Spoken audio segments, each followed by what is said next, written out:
Here. Mr. Winchester? Here. Ms. Ream? Here. Mr. Leonetti? Here. Mr. Miller? Here. Ms. Morse? Here. Mr. Sahil has been excused. Thank you. Thank you. I just realized that I'm not signed in.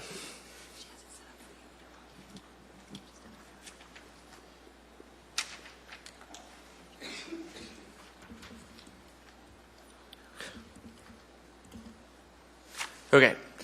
So for the people in the audience and the petitioners, we have a unique scenario tonight. We have a commissioner that needs to leave at 7:30. So what that means is there's a possibility of a short board for the latter hearing, which is the public hearing. Each petitioner has the possibility to have if it happens, to have the case postponed. We can reorder the agenda, or we can leave it as is and just go with it. But you need to be advised that there's a possibility of there being a short board during the second hearing. Yeah, and to clarify that, the short board consists of all 5 commissioners being in favor. So both petitioners can come forward. That would be great. If you have questions, you can certainly ask, and we can just start with Spot Torres. If there's, I realize that you are first, and it's a non-public hearing. Good evening. Thank you. We anticipate the discussion to be relatively brief on this proposed project. Also, there's a construction schedule we're trying to achieve. Thank you. So if there was a short board, you're okay with moving forward? If we would rather have a resolution in support of the project with the full board. Okay. And not postpone 1 month. Okay. Great. Thank you. Ms. Chmielowski, welcome. So we would prefer to have the whole board and to possibly reorder the agendas because we also have a construction schedule that we're trying to meet and would not want to postpone. Okay, so the option to postpone is on the petitioner usually it happens prior to the meeting. Like usually we know that there's going to be a short board, and then all of a sudden we tell you guys. So in this case, you guys are the second one. You are the public hearing. Are you okay with moving forward with a short board? Yes, we would be okay with moving forward with a short board. Okay. So then you're okay with that, and Spot Torres is okay with it. So does the commission understand what's going on?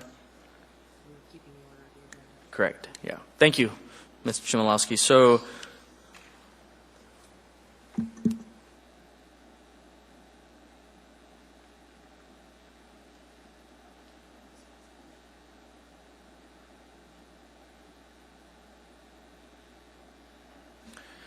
great. Thank you. So if we could get approval of the minutes for April 12th, to get a motion for approval. Thank you, Mr. Winchester. Mr. Miller, has everybody had any comments on those? Hearing and seeing none, that is approved. We'll go down the list for disclosures. Mr. Winchester, any disclosures for tonight? I will not be voting on the approval on the consent agenda for 2017-0016. I was not in attendance. Okay, great. Thank you. Ms. Sullivan? Nothing. Thank you. Ms. Morse? I will disclose that although I was absent on 3/8/17 for the case 2017-0016, I did listen to it yesterday and am able to vote. Great. Thank you. Ms. Ream? No. Mr. Miller? No. Thank you. I have a disclosure, and that is for case number 2017-0062. Crowley Fuels is a client of my employer. I am not currently working on this project, and we don't gain financially from this project. The company doesn't gain financially, so I just was going to let the board know that. And if anybody has any issues, Ms. Morse? Can you clarify, are you currently not working on it or you have not worked on this project? We have not worked on it, and we are not going to work on it. Thank you. Anybody else? Okay. Moving on. Consent agenda. Get your approval for the consent agenda. Ms. Morse, thank you. Does anybody want to discuss the consent agenda? Hearing, seeing none, that motion is approved. So the next one is F3, which is case number 2017-0055, MOA PM&E Context-Sensitive Solutions Transportation Project Site Plan Review for 100th Avenue Extension of Minnesota Drive to C Street. It's not a public hearing. We have staff comments, summary. Thank you, Mr. Chair. The 100th Avenue Extension Project will build approximately 3,600 feet of new roadway and pedestrian amenities to connect Minnesota Drive and C Street. The purpose of the project is to provide an additional east-west corridor to reduce road congestion by providing a new year-round multimodal access route between transit stations, schools, shops, employment centers, and park and recreational facilities. Phase 1 of the project was constructed in 2009 between King Street and C Street. Most of the proposed roadway corridor is within the Clatt Bog, an undeveloped Class B wetland. The road alignment veers to the south to preserve contiguous high-value wetlands and allows for the creation of a conservation easement on the north side of the alignment, both important factors in obtaining the USACE wetland fill permit for this project. In terms of the lighting, they're going to continue the same lighting that's on the section of the roadway between Victor Road and Minnesota Drive, which is LED lighting on 40-foot poles. The landscape design is a limited amount of landscape material is proposed along the roadway for this phase of the project. Although the centers of the roundabouts will be planted with an ornamental grass, white spruce trees are shown as part of the roundabout design for the easternmost roundabout. There are paper birch and white spruce trees near the C Street intersection. Roadway edges will be seeded with a wetland seed mix so as not to compromise the adjacent wetlands.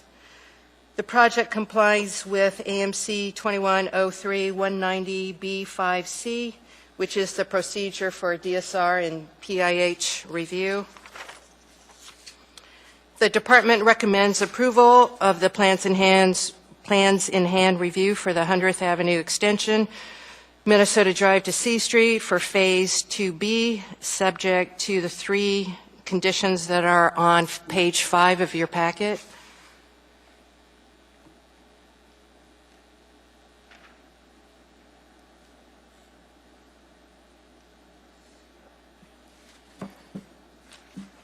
Great, thank you. Anybody have any questions for staff?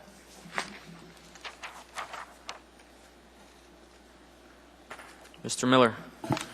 Yes, thank you. On page 5, right above the department recommendations, under the Department of Transportation and Public Facilities, there's a couple of questions posed that says, does the Arctic Boulevard extension, this plan, negatively affect future Arctic extensions, both north and south of the intersection as shown in the MOA's official streets and highways plan? What about the implications to the bike pedestrian network?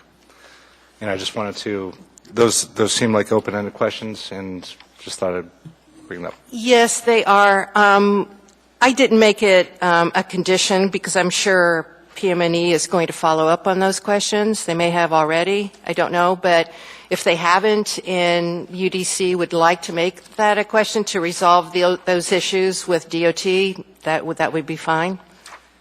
Okay, thank you. Thank you, Mr. Miller. Seeing nobody else, Ms. Spoth-Torres, welcome. Thank you. You could spell your name for the record, please. SPOTH-Torres, TORRES. And it's both. Thank you. I usually don't correct people. I I have a few things to add to Sharon's staff report. I don't want to duplicate what she said. I want to talk first, in addition, actually there's one thing, there are not actually any spruce trees in the roundabouts.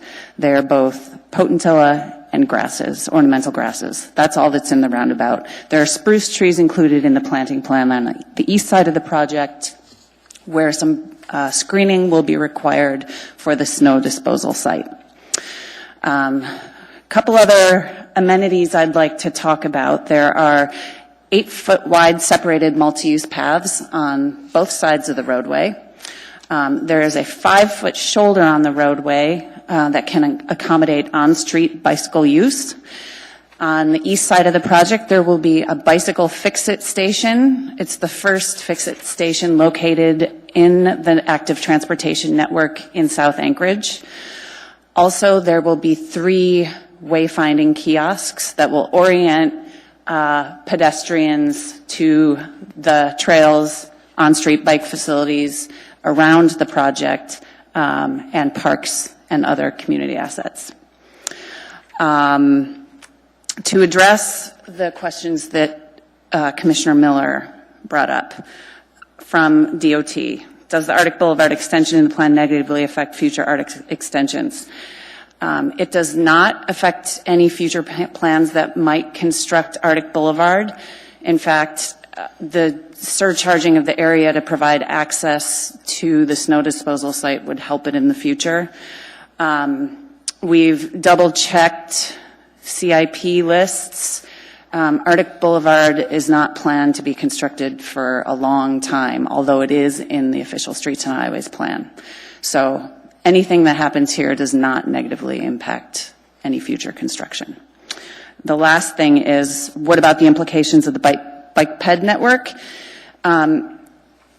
This roadway is identified in the PED plan as an important connection that connects residents of Bayshore and that area to facilities east. So it's an important connection, it's an important east-west PED connection in South Anchorage. So it doesn't impact it negatively at all. And that's all I'll say. I'll wait for questions. Great. Thank you. Does anybody have any questions? Ms. Sullivan. I'm looking here at the access to the property, the church. They have 2 access points, and I know that these properties are different developments that are trying to do something with these lots. Do we have a plan for how many access to the rest of the site are we going to have, or how we're going to control that there's not, I mean, if the church has 2 there, if you do big developments here, are we going to have like access everywhere, or how are we planning to access that other properties? So when each parcel is ready to develop their respective sites, they will be required to complete a traffic impact analysis. So nothing prohibits, nothing of the 100th Avenue construction project prohibits each one of those other sites of developing their sites, both access to get to the site as well as internal circulation. So one thing I do want to point out, like for example, J&L Properties, do you see where that property is? They have completed a certain level of a traffic impact analysis, and you'll see 2 driveway stubs there. None of those other sites are prevented from engaging in that level of planning. Thank you. Great. Thank you. Any other questions? Ms. Ream. Thank you. So just simple question. I see in the bike plan that there's just a multi-use pathway proposed for 100th extension, but you have 5-foot shoulders. Is there a reason why you aren't marking them? Is it because there's no bike lanes on either side, I'm assuming, or is that? Yeah, the bike plan doesn't identify in-street facilities, and there's actually some challenges with how bike lanes would interact with C Street, and I think that's because there's not those facilities on either side. And I assumed, I just wanted to make sure, that's just one thing I had a question about. And then, And just one more thing, and then there's also, we received comments about maintenance of in-street bike lanes as well. But the 5-foot shoulder will function well. right, no, I think, I just want to, I know a little bit about the mitigation process that went along with 100th Avenue Extension. I'm looking at developing the southern section of this property, and I want to commend you for putting in this footprint based on what was necessary in order to accomplish that. And I appreciate that. The multi-use pathway is separated, 5-foot shoulders, that's commendable, considering the price we have to pay for that. I do want to know why we're hearing you now when this project, I think, went for bid recently and was pulled, and I don't know the details. Can you discuss? No? The project has not been bid yet. Okay. So I believe you're ready to bid. It's about ready, yes. Okay. It's frustrating when we see these. I don't have any problem with them, but it is frustrating when we see these projects at 100% and you're in a hurry to get things constructed, and we understand that. So it's just a statement I'd like to be made that we want to make sure that we see these at 65% so that we have an opportunity and don't feel like we're hamstringing you and messing with any of the funding or whatever is necessary to get these projects built. That's just a blanket statement. You're coming before us, and I do appreciate that. So, Thank you for that comment. Thank you, Ms. Ream. Anybody else? No other comments? Thank you. If you had anything else, you're good. And this is a non-public hearing, so we're ready for a motion to approve. So the case before us is case number 2017-0055, Municipality of Anchorage PM&E Context-Sensitive Solutions Transportation Project Site Plan Review for 100th Avenue Extension. Still waiting for somebody to make a motion. 100th Avenue Extension, Minnesota Drive to C Street. Thank you, Ms. Ream. Seconded by Mr. Winchester. Would you like to speak to your motion? yes, Commissioner Leonetti. I move to approve case 2017-0055, Context-Sensitive Solutions Transportation Projects, Plans in Hand Review, 100th Avenue Extension, Minnesota Drive to C Street, Phase 2B, based on department recommendations 1 through 3.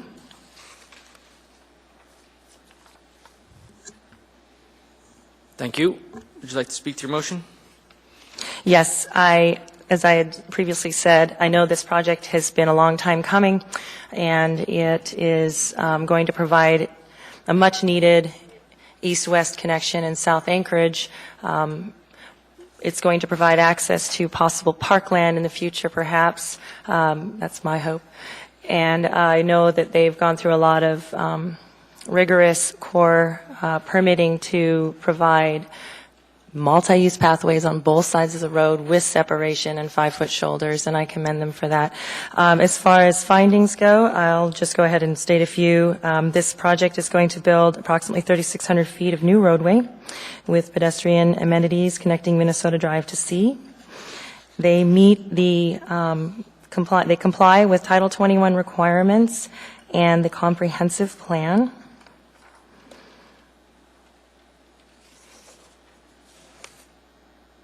I think that's all I had. Great, thank you. Mr. Winchester, speak to your second. Just very quickly, I would also like to commend this project. I think it's well needed and it's well designed for this particular application, and thank you for coming forward with something that really fits the bill, I think, at this point. Also, secondary, I think it meets the context, the area, long-term impact for this particular area. I think it does adhere to the design theme. It's effective in meeting community design goals, complies. And I think most importantly, it has accommodation to the pedestrians and to the bike folks in that area. You've done a great job of that. So I will be supporting the motion.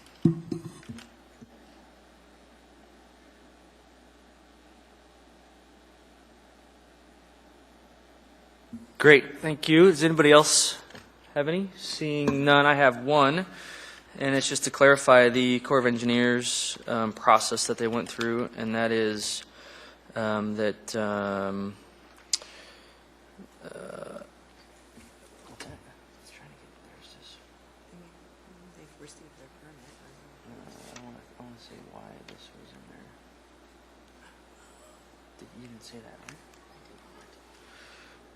So, the Corps of Engineers had basically two requirements, so this is part of the findings, which were to realign the road to preserve contiguous high-value wetlands and allow for the creation of a conservation easement on the north side of the alignment of the road as it's in our packet today. Thank you. If we could have a vote.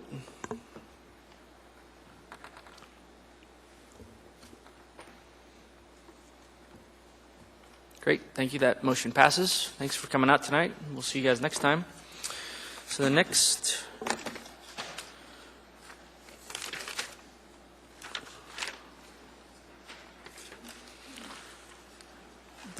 item on our agenda is G, public hearings.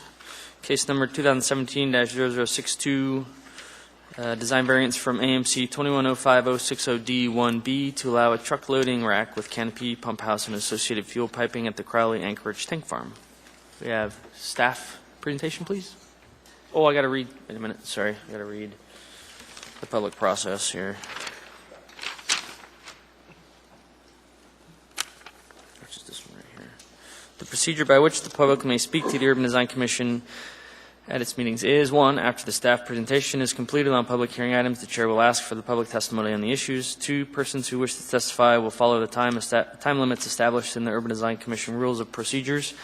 2A, petitioners, including all his or her representatives, have 10 minutes. Rebuttal by the petitioner may be allowed when time has been reserved. B, representatives of groups, community councils, PTAs are 5 minutes, and individuals have 3 minutes. When your testimony is complete, you may be asked questions by the Commission. You may only testify once on any issue unless questioned by the Commission. An individual may have appeal rights relating to any action the Urban Design Commission takes, except Commission recommendations by the Assembly, which are not appealable. Appeals must be filed with the Clerk's Office within 20 days after approval by the Urban Design Commission of the resolution, which is the Commission's final decision. A fee for the appeal is required at the time of filing. Staff presentation? Thank you, Mr. Chair. Case 2017-0062 is a request for a variance from AMC 2105-060D1B use-specific standards for a hazardous waste storage facility.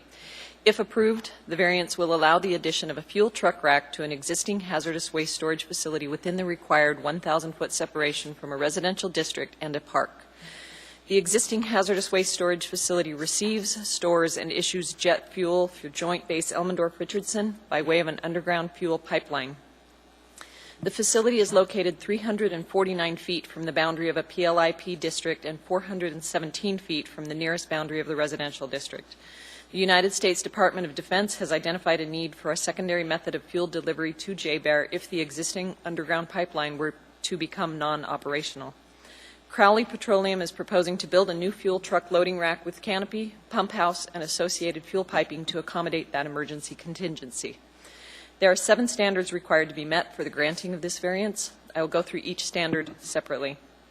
Standard A is met. This is an existing facility, and the quantity of the actual hazardous materials being stored will not be increased. The topography of the adjacent property creates a natural buffer by way of a steep slope and existing vegetation. Therefore, the intent of the 1,000-foot separation is still met. Standard B is met. The Port of Anchorage is identified in the comprehensive plan as the hub for transporting consumer goods to Alaska and for transmission of petroleum products. Strict application of the 1,000-foot separation would result in a lack of necessary emergency fuel delivery systems to J-Bear. Standard C is met. The proposed truck rack expansion of this site serves the community needs by providing a backup system for fuel delivery to the military base in emergency situations. Standard D is met. The addition of the truck rack system will have a minimal impact to the site and is necessary to create a reasonable emergency response facility.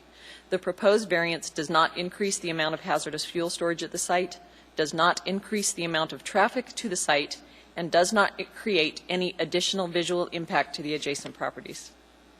Standard E is met. The use of the site is not changing, and the proposed variance is replacing a use that previously existed. It is in keeping with the intent of the code because, as previously mentioned, the actual amount of hazardous material being stored is not expanding. Standard F is met. This expansion will not increase the daily traffic to and from the site, and the amount of hazardous material storage is not changing with this variance request. The request should have little to no negative impact to neighboring residents. Standard G is met, and ADA accessible parking spaces are existing on the site. In conclusion, the department finds that all of the standards of approval are met and therefore recommends approval of the variance subject to conditions 1 and 2 on page 5 of the staff packet. I'll be happy to answer any questions the commission may have. Great, thank you. Any questions from the commissioners?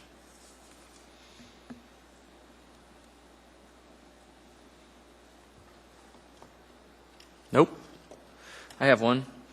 You mentioned in the E that it's not changing the use. I get that, but it's not a use variance. It's a truck rack fueling. Is there one of those out there right now? There was one.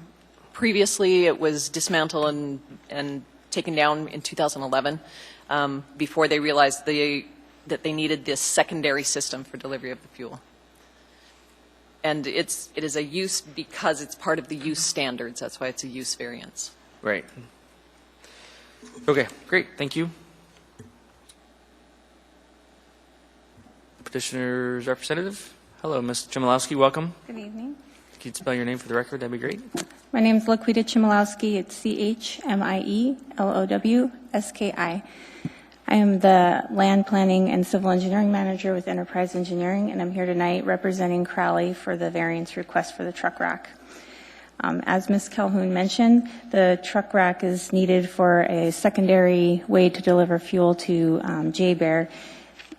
As the fuel is currently transported through an underground pipeline, and in case of an emergency situation where the pipeline can no longer deliver fuel, the truck rack would be used. And for those of you who don't necessarily know how the truck rack works, fuel is piped from the fuel tanks over to the truck rack and loaded into the trucks. So J-Bear, the delivery of fuel to J-Bear is mission critical. Not only does it supply fuel for J-Bear, but it's also loaded onto rail cars once it gets to J-Bear to go up to Eielson. And so I think it's important to note that this truck rack is going into about the same location of an existing rack, and many of those components are still in place, although some of them were dismantled in 2011 prior to the Crowley or J-Bear knowing the need for a secondary way to deliver fuel to the base. I'd also like to note that Crowley has went to many meetings with the Community Council and Government Hill, so they're fully aware of the project. We are not aware of any objections to this project in particular. And also, it's our understanding that the municipality is currently pursuing an amendment to Title 21 through the Assembly to exclude the secure area of the port from this 1,000-foot requirement. So with that, I will take any questions and reserve the rest of my time. Great. Thank you. You have 8 minutes and 19 seconds. Any questions? Thank you, Mr. Miller. Could you, sorry, I'm a bit ignorant to this term, truck rack. What does a truck rack look like? So I'll explain, and I also have the engineers here, so they can probably explain a little bit better than I can. But there's a concrete pad that the trucks pull up on. There's a pump house between that concrete pad and the fuel storage tanks, and the pipes come in, and then there's a canopy, so it's piped over the top and then distributed into the tanks. I think, yeah. That's what I was wondering. Thank you. Yeah, you're welcome. Mr. Winchester. Thank you. Just to clarify, this is purely for an emergency. If the pipeline goes down or they can't use the pipeline, then this truck rack is there so they can haul fuel over to J-Bear. It won't be used on a normal basis, and it just is maintained and used for emergencies only. That is Right. correct. It is only for an emergency situation. Right. Thank you. You're welcome.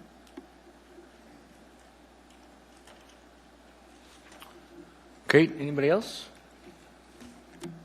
Okay. No. So we open before we. Thank you, Mr. Malasky. We'll open the public hearing now, and there's 4 other people in the crowd, which I suspect is the design team and the owner's representatives. So if anybody would like to come down and testify, come on down, which nobody is moving. So we will now close the public hearing, since nobody is coming down. And you have 8 minutes and 19 seconds, Mr. Malowski, for rebuttal, if you would like to state anything else. I have nothing further to state. Thank Okay, you. great, thank you. Now I close the public hearing. It's not closed. And now thank you, Mr. Winchester. You have a motion. I have a motion from Mr. Winchester and a second from Ms. Morse. Mr. Winchester, would you speak to your motion? Thank you, Mr. Chairman. I would like to move for approval of variance for AMC 21.05.060D.1B for Crowley Petroleum specific standards to allow the addition of a fuel truck loading rack expanding an existing hazardous material storage facility less than 1,000 feet from the residential district. I think it's very obvious that they have met all the condition standards here, including the steep slope. We know that the port is very separated from the residential district in general. We also know that this particular facility is for emergency use only. It's not an ongoing, so there's no impact for traffic, obviously, or additional storage of fuels and other things are not being impacted. This is a very critical piece of infrastructure, I would suspect, to J-Bear and the entire DoD community in Alaska, and I think therefore qualifies for a certain look at very carefully to make sure it happens. I will be supporting the motion. Thank you. Great, thank you, Mr. Winchester. Ms. Morse? Thank you, Chair. I also intend to support the motion. I find that these variances, although seem silly, are still necessary for UDC to review. And as our city densifies, I suspect that we'll see more of these from staff. But this variance meets the intent of the code, and I support it in all ways. Thanks. So variances are tricky, and what we need to do on this, you guys probably are not going to like me. But we need to go through each finding, say like finding A, the standard is met, and if you could give 1 or 2 findings on the record, that would be great. Or if there's other commissioners that have opinions, they could do that as well, or Mr. Winchester, if you could. I'll be happy to do it. Okay, great. Thank you. Go ahead. As far as the proposed, item A, proposed alternative achieves the intent of the subject design standard to the same or better degree than the subject standard. The standard is met. The operational facility has been there since 1970. There is a steep slope rising approximately 50 feet to the PLI zoning district from the residential district, which acts as a physical separation. And because the quantity of actual hazardous material is not increased, because the natural separation of topography, the intent of the 1,000-foot separation is met. Item B, the proposed alternative achieves the goals and policies of the comprehensive plan to the same or better degree than the subject standard. The standard is met. The Port of Anchorage is identified in the comprehensive plan. The 1,000-foot separation would result in a lack of necessary emergency fuel delivery services to J-Bear, critical piece of our infrastructure. So, and then for granting the delivery in an emergency only, if the underground pipeline is disturbed, is a necessary component of that, of delivering fuel to J-Bear. Item C, the proposed alternative benefits results in benefits to the community that are equivalent or better than in compliance with the subject standard. We believe the standard is met. This fuel storage site exists prior to the requirement for the 1,000-foot standard, and the residential district in the same, so they've been living together for many, many years before this requirement was attended. And we do need the backup system for fuel delivery to the military base in emergency situation. Item D, the variances granted will not adversely affect the use of adjacent property as permitted under this code. We believe the standard is met. We have not increased the amount of traffic to the site. We have not increased the fuel capacity to the site. There's no additional visual impact to the adjacent properties. This was an existing fuel dock. Then a rack that was torn out in 2011 is now being replaced as required. Item E, the variance, if granted, does not change the character of the zoning district where the property is located. It is in keeping with the intent of the code and does not permit a use not otherwise permitted in the district in which the property lies. We believe the standard is met. It's the intent of the code because it has met the intent of the code because the actual amount of hazardous material being stored is not increasing again. And the variance will not change the character of the zoning district. We all know this is an industrial district, Port of Anchorage, and this rack is going to be actually almost non-existent. Nobody will even notice it's there compared to all the other things going on down there. Item F, the variance, if granted, does not adversely affect the health, safety, and welfare of the people of the municipality. The standard is met. There is no identified additional health, safety issues related to this property and its existing use, and this does not change that use. The amount of hazardous materials are not increased, and there's no negative impact on the neighboring residents because we're not changing any of the relationship to the neighboring residents. Item G, the persons with disabilities are provided with access as required by the American Disabilities Act, ADA, and reasonable accommodations. Standard is met. The ADA accessible parking is existing on the site and will remain. The addition of the truck rack will not create a need for an additional ADA.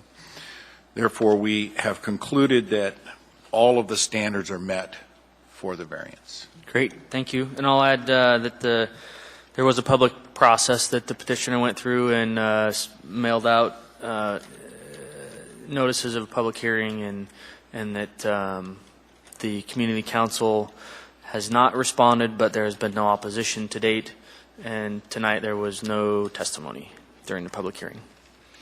Great, that's it. Anybody else have anything? Nope. If we could have a vote then.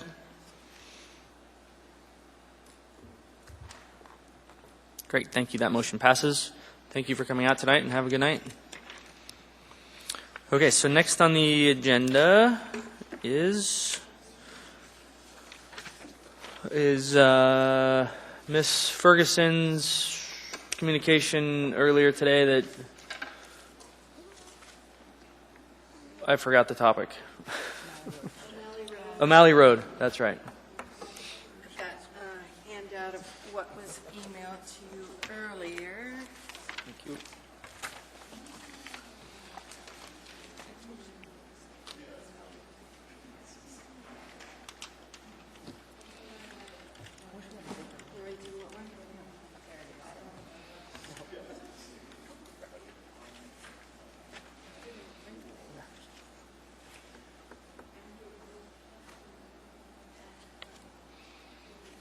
So I don't know whether or not you all had time to look through the materials that were sent this morning or not, but it's regarding the DOT O'Malley Road project. If you'll remember, they were going to do a 10-foot high sound barrier wall, and there was the UDC had asked them to add a decorative element to the wall so it wouldn't be as ugly as it is. And they did some, and also to add some landscaping in, limited selected areas. I've been wondering what DOT was doing, and then so finally I contacted the project manager at DOT to ask her, and then she sent an email that contained all the information that's in here, although I added some information that she refers to in her email. So Hal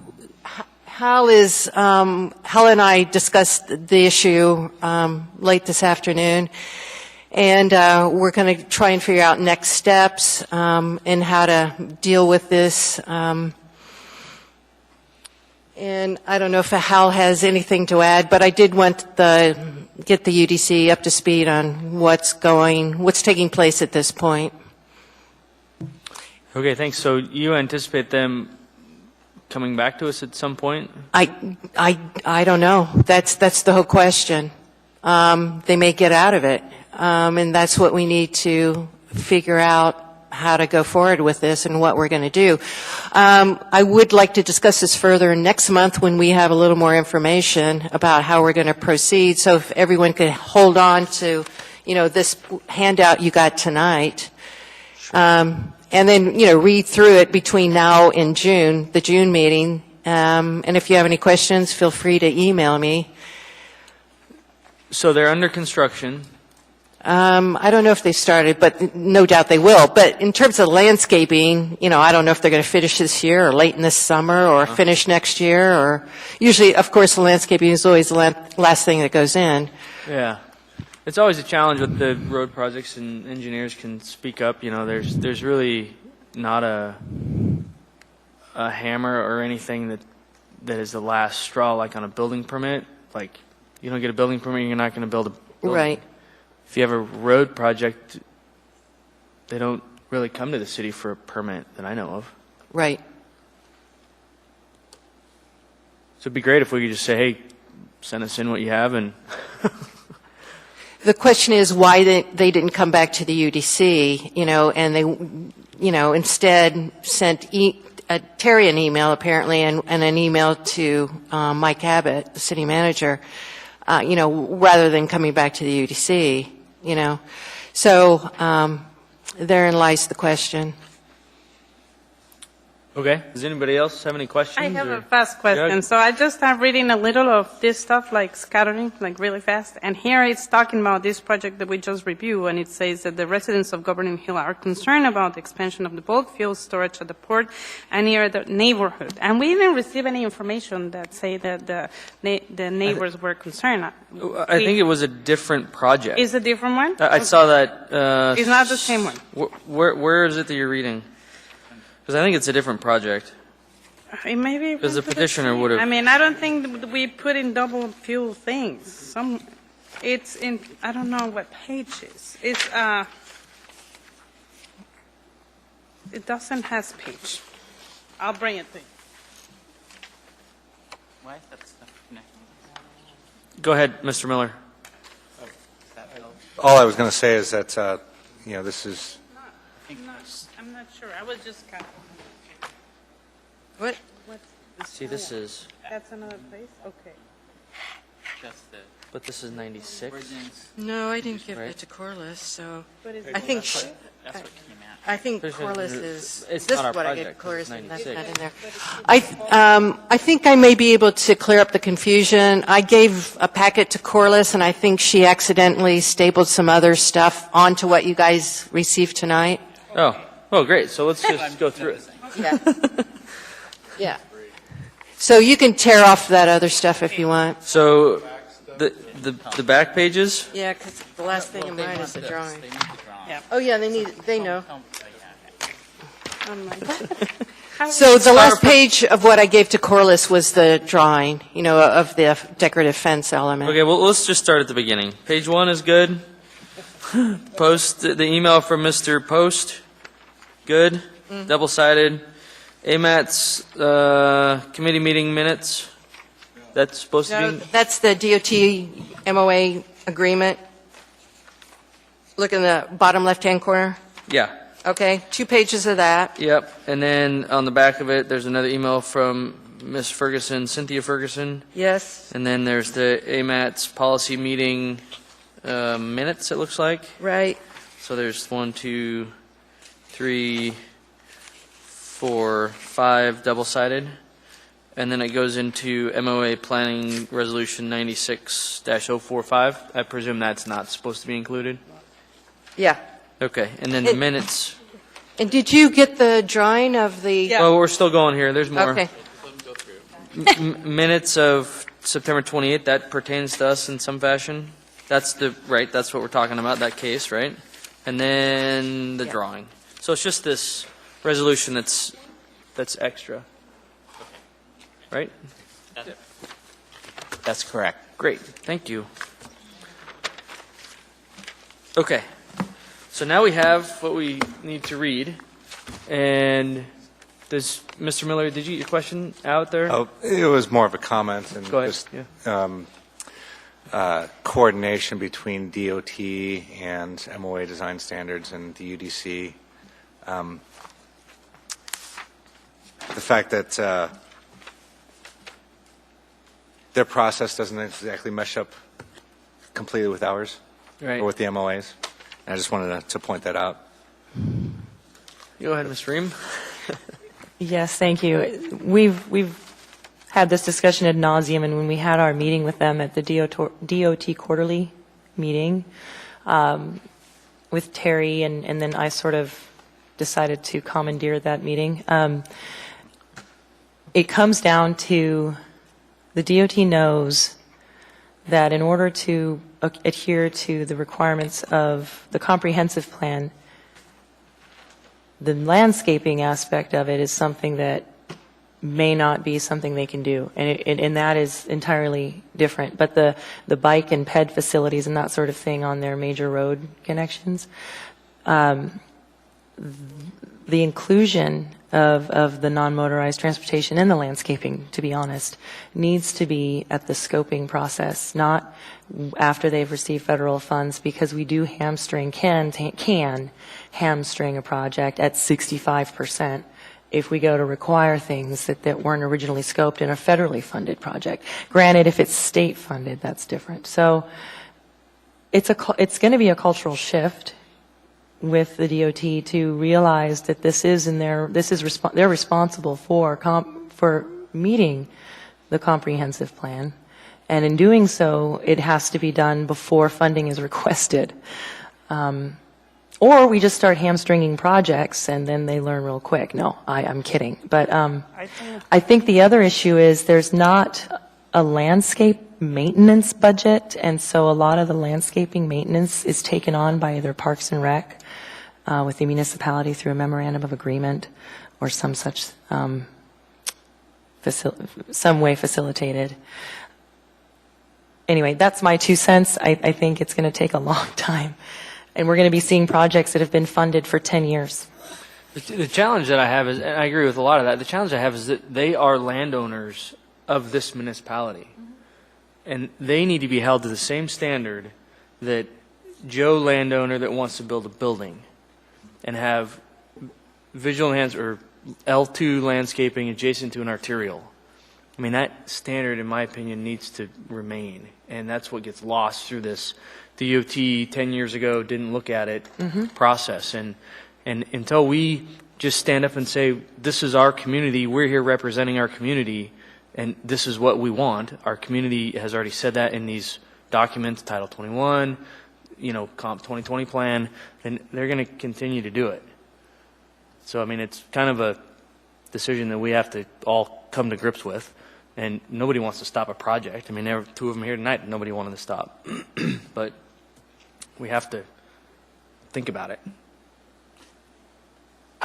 This is Hal Hart. I agree, and Terry kind of kept me in the loop on that, but it was good to hear your take of the quarterly meeting. I was at Common Ground last night, and Common Ground, I was on there with the DOT commissioner. And what we both agreed to, sitting on the podium in front of Common Ground, was that it's in our mutual best interest to work together. So let's just keep that dialogue going, and if it takes a cultural shift to do that, that's good. I also had a talk today with Mike Abbott about this issue, showed him the drawing that you've just received, and said, this is great, but we can do better as a community and as a city. So how can we get there?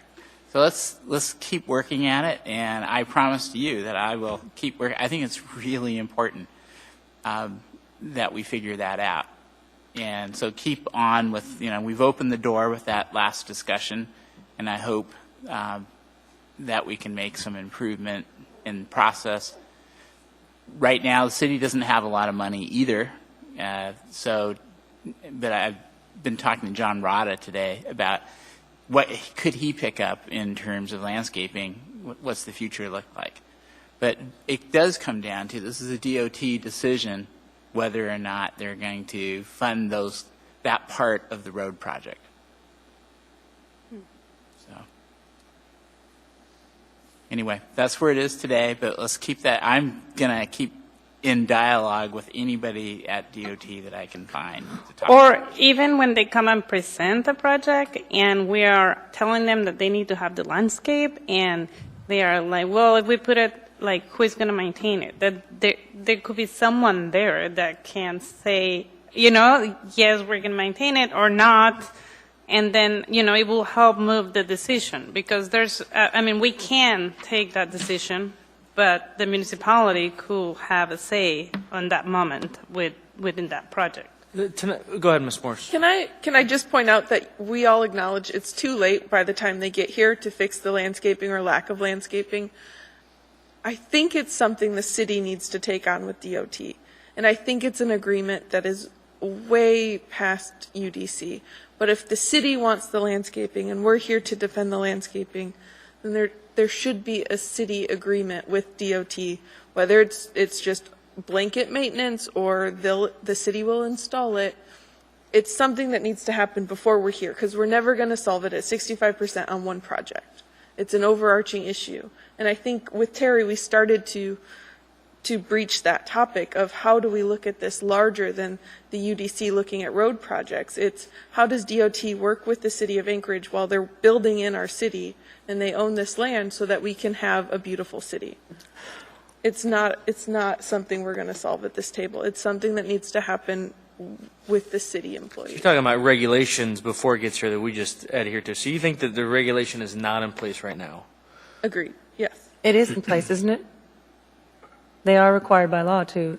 Yeah, it's in Title 21. No, I agree that they have to do it the same that every other landowner does. But if DOT has a 10-year backlog and we implement new Title 21 in 2015, are we going to wait 8 years to see the right results? Or does the city come up with a way to put their money where their mouth is and pay for the landscaping that they want in the city?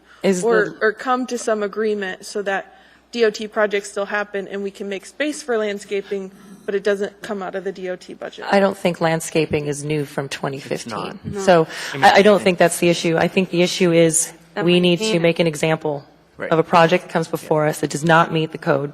And then we'll start seeing, we had 2 or 3 projects that I think really inflamed us that we shouldn't have seen because we're not funded to involve landscaping, the HSIP project and whatnot. And I think that really set the tone for our position on the matter, but I think that's all we're going to be able to do because the legislation is there, the legality is there, they're supposed to adhere, they're not. And they're feigning innocence that they don't understand. Right, but in the last 2 years, we've seen 3 projects since I've been sitting here where we said the next one we're going to hold it to the standard. I know. But if you look at the case tonight, it was pretty good. I mean, there was landscaping on there. There wasn't that much, but I agree. It was not DOT. I think I agree. The problem is the maintenance. That's the biggest issue. Your problem is what? Maintaining the landscape. Maintenance.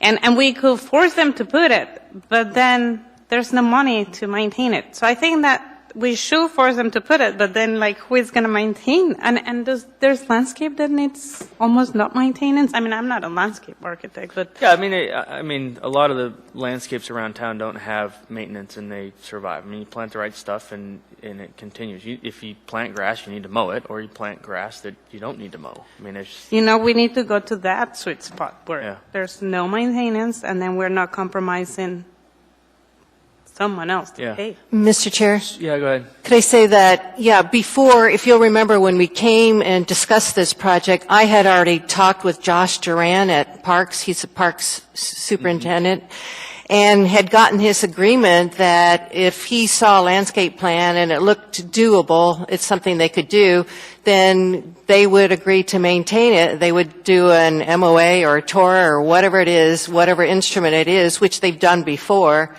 to maintain the landscaping. So DOT knew that going into it, that Parks had already agreed, subject to looking at the landscape plan, that they would maintain it. Okay, noted. Thanks. Thank you, Mr. Winchester. Thank you. So, do we need to do?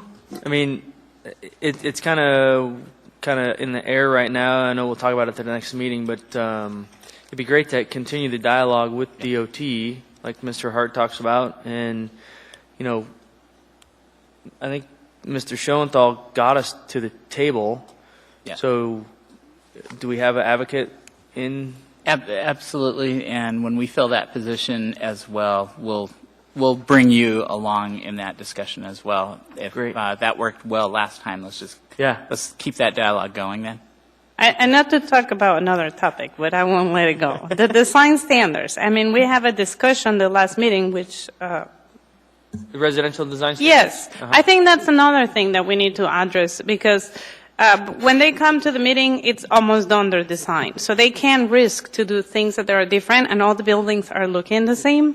And Anchorage is going to look the same, and we need better design. I mean, I know they protect from bad design, but they are not helping with good design. So we need to create kind of pre-review, so when they come here, they know it's going to get accepted, and they can take a bigger risk with their designs and the way that the buildings look. I'm just saying they all look the same. I even know the standards by memory now. So we need better buildings. So that's more complex conversation. It is complex. Because the design, there is a way to get a variance to the design standards. Nobody wants to go through it. No, because It's there now. it's too late because it is there. But No, by it's the, not too late. I mean, you but could go well, at by the 10%. time that they come here, No, it's a completely different process. changing the design, it needs to be. There's a variance process in 2107, I think. Yeah, it's alternative 04. design compliance or Alternative. something like that. So it's there. It's, the process is there, it's just that no one has come Right. to the planning department early to say, hey, we're thinking about doing this process, here's our design, what do you guys think? And who is going to prove it? I mean, who, I think We other do. cities, Not until- wait, no, not until they come here. Other cities, I've been investigating how does this work. They have a committee of architects that when some design comes in, they get feedback to the municipality. And I bet I can get you 5 people that will be willing to do this and give feedback back, and then you guys can take say, yes, seems like it's going to be just fine, go to the UDC, move forward. Then people is going to take more risk, and we're going to get better design. So that there's two different processes. The The project alternative, that- I'm talking about the alternative articulation, the alternative compliance, prepared by a licensed architect. it's completely different than the process that they went through at the last meeting. The last meeting, they were here because of a special limitation. If that special limitation on the land wasn't on there, they would not be here at all. Period. Well, because, yes, but still. So that- I mean, that- still, the client, what the client, Right, but- Tyler was saying, you know, I can't take, yes, I know the buildings are looking the same, but I can't take a risk. I don't think he was I don't really. think he understood I don't think he understands the code very to that. Or it was Oh, an he excuse. does understand the code. Yeah. But everything on that project and the 2 previous projects that they've done in the neighborhood have been to code, and the only reason that they're here is because the special limitation says that all site plan reviews shall be approved by a board. And I agree. Prior to that, I it was the agree. Planning and Zoning Commission. It I wasn't agree. us. But still, you know, I look at the design standards and they follow them like a recipe. Right. And the buildings are looking the same. I mean, I'm just saying I we agree. need a different process so we don't have an Anchorage that looks the same. And it's bump change the material. Bump, change the material. Like high parapet down. I mean, it's just like, where's the cool buildings? I mean, we went through that walkthrough. There were some buildings that they were super cool and they didn't have that recipe. I'm just saying we need to somehow figure out a way to manage that issue. I think, Monica, what you're expressing is valid, and it was thought about when Planning Department was writing Title 21, and so that's why that alternative compliance was put into the code, that they can pursue that if they don't want to rigidly have to follow, the design standards for multifamily residential. That option is there for them. Why they're not using it, I don't think what Tyler said was valid. They never came to us and said, hey, we'd like to pursue this with you. Let's have a meeting and talk about it, and we'll bring a conceptual architectural plan with us and see how you guys react to it. That never happened. But that option is available if they want to take advantage of it. But who is reviewing that We option? We do. Initially, the planning department would look at it initially to say, yes, I think we can agree with this, and, you're not going to get down the road at 65%, and then we're going to say, out of the blue, no, after all, we don't really like it after all. Okay, well, that's good to know, because Yeah. I think we should orientate people to be a little more brave and do that. Right, and that's what it takes. We're open to it. Just show us a design that you're thinking about doing, and we'll give you feedback on it. So I was on vacation, but 3 or 4 years ago, there was a case, the South Central Foundation, Nootka, the one over at ANTHC's campus, that came before us for a design variance, and that was for parking. That same process is what an architect can go through to get building articulation, deviation from the residential design standards. Anything in Chapter 7. But I think Sharon is correct. We need to do it prior to showing up here. Well, that's what we're trying to clarify. There's two processes. Yeah. One is the variance, and if you go through the variance, then I don't think you have to come back here, right? You mean the alternative compliance? Is that what you mean by the variance? Yeah. Alternative compliance. Then you don't need to come back here. Right. It would be, instead of going the way they went, they would just apply under an alternative compliance. They just apply under the different Title 21, which that option is there. And they just state, this is what we're applying for, and then they go from there. And then they show us the design, and then they have to tell us how it meets, Title 21, all those standards. Or I think the code says it does something as good or better than what the rigid Title 21 design requirements are. And that's what they need to come to the planning department and say, this is our design, and we think it meets those design criteria. In fact, we think it's even better because X, Y, and Z reasons.